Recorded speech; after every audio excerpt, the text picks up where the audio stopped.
j'avais envie de parler de polyamour.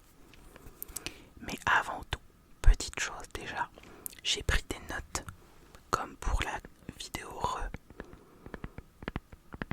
J'ai pris des petites notes pour pouvoir te raconter mon histoire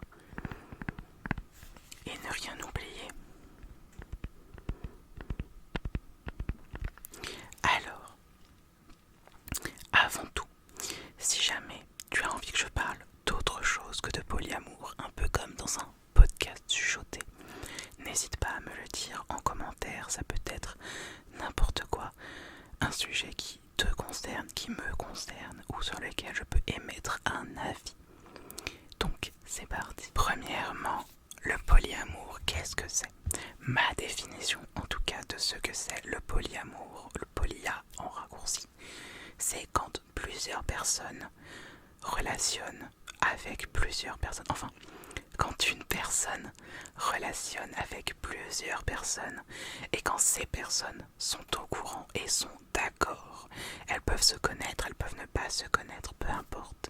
La relation, elle se définit un peu comme tu veux. Ça peut être une relation romantique, amoureuse, ça peut être une relation purement sexuelle par exemple. On appelle ça être en relation libre. C'est la définition que j'accorde et que je donne du polyamour en général. Du coup, pour moi, il faut savoir que j'ai eu mon premier copain en relation mono-amoureuse, donc l'inverse, en relation exclusive, quand j'avais 13 ans. Parce que c'était la norme. On t'apprend qu'il existe un seul type de relation, les relations mono-amoureuses. Et c'est tout. Parce qu'à l'époque ça marchait comme ça, on n'en parlait pas autant que maintenant. Et ce premier copain, ça a duré vraiment si peu longtemps. Vraiment si peu longtemps. On était jeunes, j'avais 13 ans. Il avait 13 ans, je crois aussi. Et on est restés ensemble le temps d'un internat.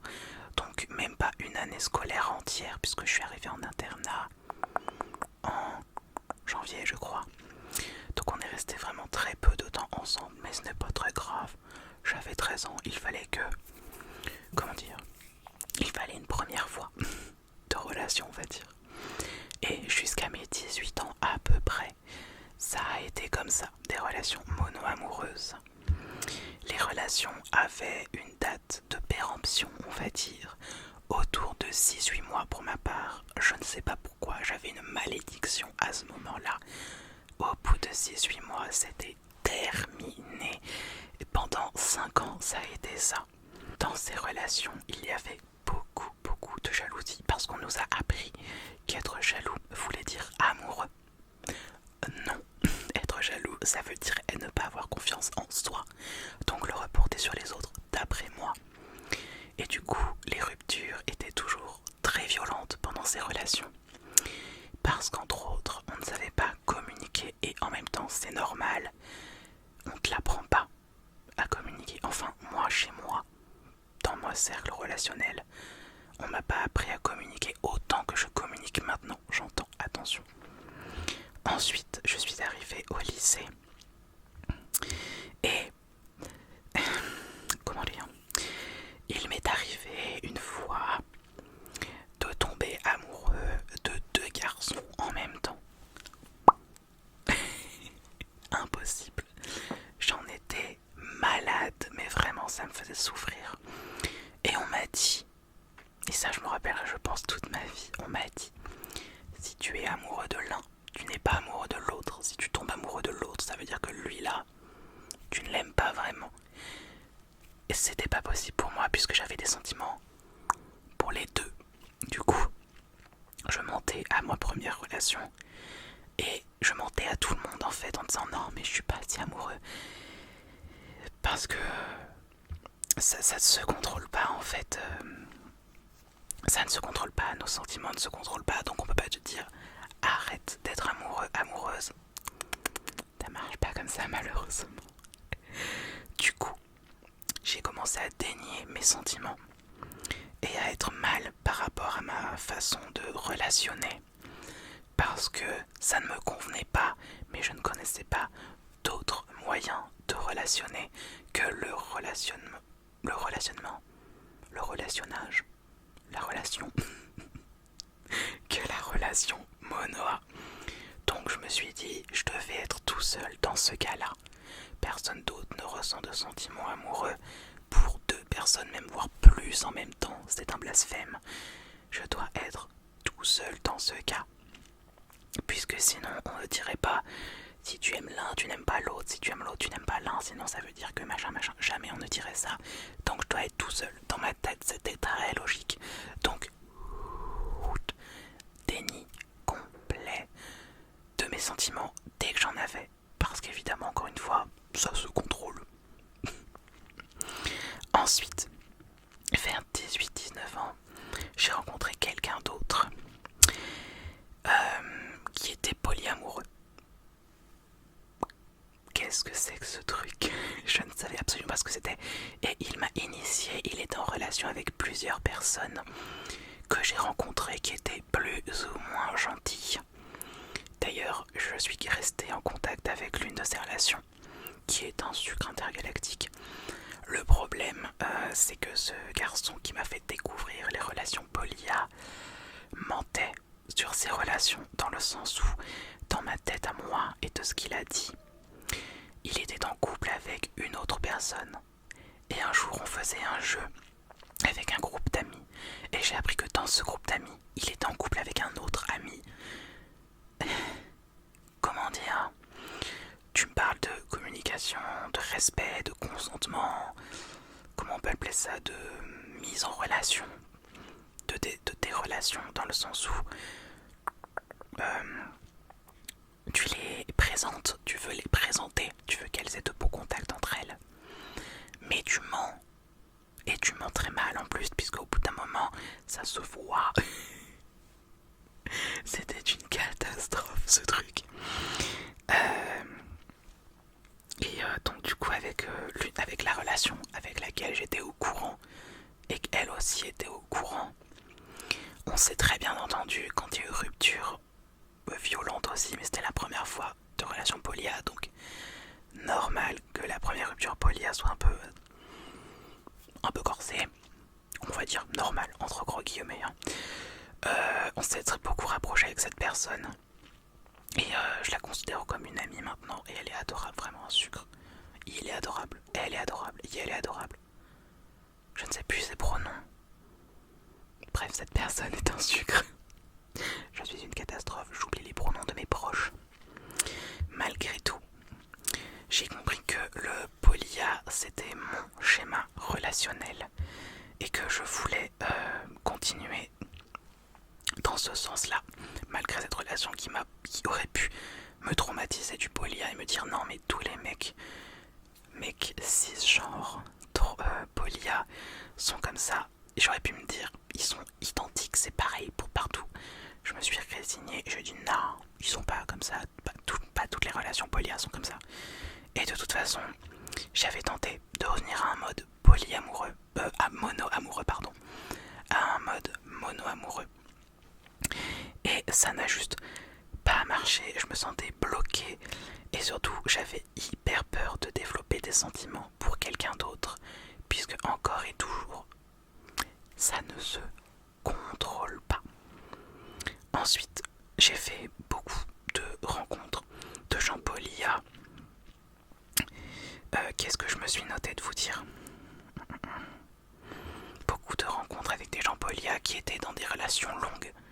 Donc le polyas n'est pas juste une phase. Ça peut marcher et ça peut durer dans le temps. Et ça, c'est trop cool. Je ne le savais absolument pas. Et je voyais de plus en plus de gens en parler, donc c'est trop cool. En plus, à savoir que de mes 13 à mes 20 ans à peu près, j'ai toujours été en couple. Je ne supportais pas d'être tout seul, amoureusement parlant. Parce que déjà, il y a une pression sociale du couple. Si tu n'es pas en couple, c'est pour quand? Si tu es en couple, c'est déjà tôt quand même. Donc, il y a quand même une espèce d'oppression du couple à être avec quelqu'un. Moi, je ne supportais pas être tout seul. Et d'autant plus que j'ai des problèmes affectifs dans le sens où je suis borderline. Donc, il me fallait toujours quelqu'un, en fait. Et c'était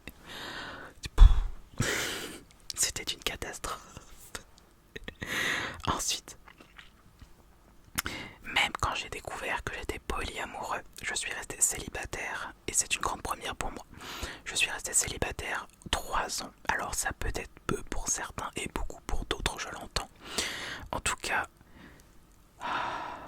ça m'a fait tellement du bien juste d'être tout seul. L'inconvénient, c'était que ça restait quand même un sujet, il me fallait quelqu'un. Et dans tous les cas, on me posait les questions toujours. Et ta vie amoureuse, et ta vie amoureuse, et ta vie amoureuse, ma vie amoureuse. Excusez-moi, je vais être vulgaire, elle t'emmerde. Ensuite, j'ai rencontré des gens plus tard, même en tant qu'ami, j'ai rencontré des gens où je me suis dit, avec cette personne, j'ai envie que ça dure, que ce soit amicalement et plus tard romantiquement. Je me suis dit, toi là, toi je t'aime. Pardon. Je t'adore et j'ai envie de construire un truc avec toi. Ça sera peut-être pas long, ça sera peut-être pas des années, mais au moins, puisque j'étais encore bloqué dans les 6 à 8 mois de péremption de relation. Mais c'était... toi, je te sens bien, je te veux dans ma vie en fait. Et c'était trop bien. Et du coup, me voilà actuellement dans mes relations. Je suis en couple avec 5 personnes. Et peut-être plus. Je ne suis pas fermé à l'option de plus. Je gère très bien mon calendrier, faut savoir. Sachant que j'ai cassé ma malédiction. Ma plus longue relation est de plus de 3 ans. Et je vis avec mon chéri actuel. Enfin, l'un de mes chéris. Nous vivons ensemble pour l'instant. Et ça se passe quand même plutôt bien. Cette personne a aussi d'autres relations que je connais, que j'apprécie. Donc il n'y a aucun souci, c'est trop bien. Je communique avec comme j'ai jamais communiqué de ma vie. C'est un bonheur intergalactique. Alors, maintenant que je vous ai raconté ma vie, que je jacasse, ce que j'aime dans le polia, la compersion. La compersion, c'est l'inverse de la jalousie, c'est vraiment l'inverse. La compersion, c'est quand tu es content, contente de voir ton partenaire heureux, heureuse avec quelqu'un d'autre que toi dans une relation ouverte. Ça peut être aussi en amitié. Mais moi, j'éprouve beaucoup de compersion.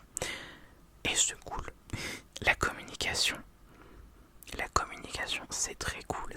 On communique beaucoup plus que les couples mono, j'ai l'impression. Après je peux me tromper, ça fait 6 ans que j'ai pas été dans une relation mono, donc je ne peux pas dire comment ça évolue maintenant pour les autres. Ensuite, la confiance, c'est quelque chose qui est plus ou moins obligatoire dans une relation polia. Il faut avoir confiance en l'autre et confiance en soi, sinon ça peut ne pas marcher, c'est dommage. On peut passer à côté de belles relations. Et l'avantage aussi, c'est que j'ai élargi mon cercle social grâce aux relations de mes relations. Un petit peu comme un arbre en fait. Dès que j'ai quelqu'un, cette personne me dit, ah au fait je suis en couple avec cette personne, donc ça me fait une branche. Ah mais je suis peut-être en couple ou en relation, en crush, en flirt avec cette personne, donc ça me fait potentiellement un ou une pote en plus. C'est pas dégueulasse. Par contre, ce que je n'aime pas avec le polia, c'est que malheureusement, il reste un peu de la jalousie.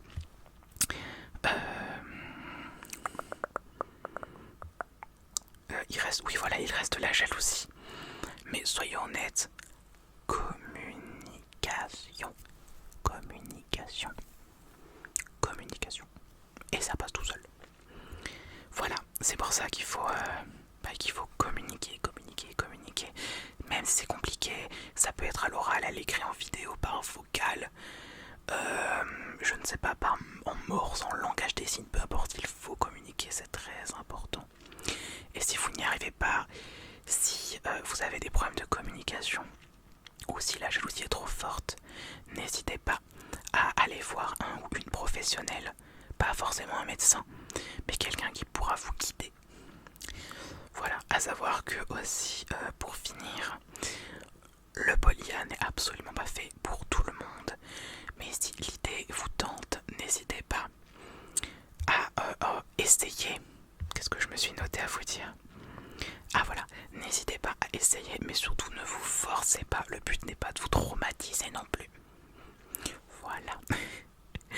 C'est tout ce que j'avais à vous dire par rapport au polyamour, aux relations polya du moins.